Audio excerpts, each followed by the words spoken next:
રાજકોટમાં ચાંદીપુરા વાયરસના કહેર વચ્ચે સિઝનલ બીમારીમાં વધારો થયો છે. ચોમાસાની સિઝનના કારણે ડેન્ગ્યુ, મલેરિયા અને વાયરલ ઇન્ફેક્શનના દર્દીઓનો રાજકોટ સિવિલ હોસ્પિટલમાં ધસારો જોવા મળી રહ્યો છે.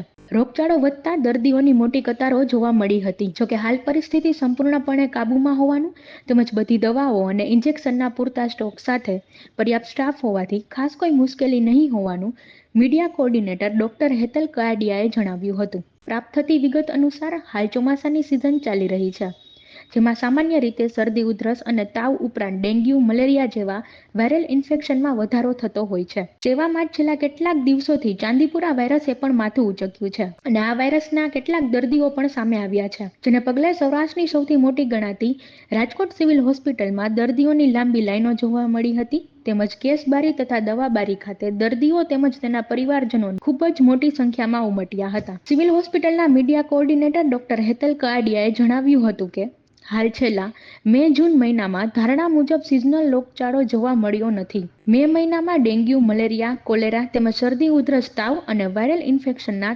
316 કેસો નોંધાયા હતા.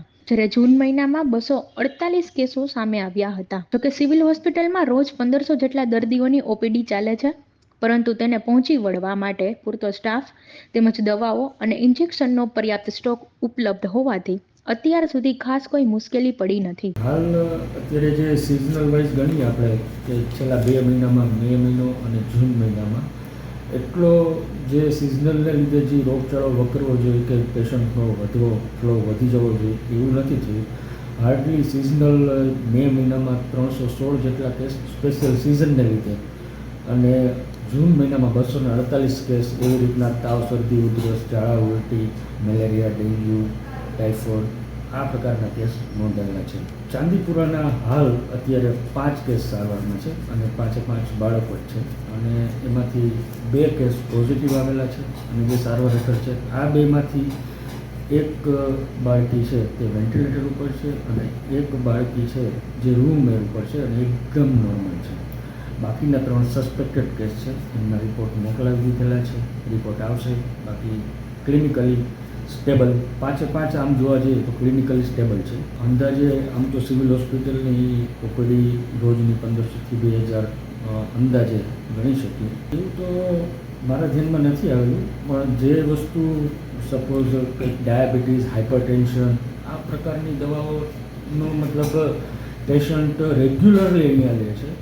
રોજના વધારે પ્રમાણમાં પેશન્ટ આવતા હશે અને જો દવાનું એવો કંઈ સ્ટોક ના હોય તો એવું તો બનેલું નથી, કેમકે લગભગ સેંકડો પેશન્ટ લેતા હશે રોજને અહીંયાથી રેગ્યુલર ટ્રીટમેન્ટ લેવા. ડાયાબિટીસ, હાઇપરટેન્શન આ દવામાં ઘટતું હોય એવું મારા ધ્યાનમાં નથી, એવું બની શકે નહીં. સાંજ સમાચાર ફેસબુક પેજને લાઇક કરો, વિડીયો શેર કરો અને વધુ વિગતવાર સમાચાર માટે sanssamachar.net વિઝિટ કરો.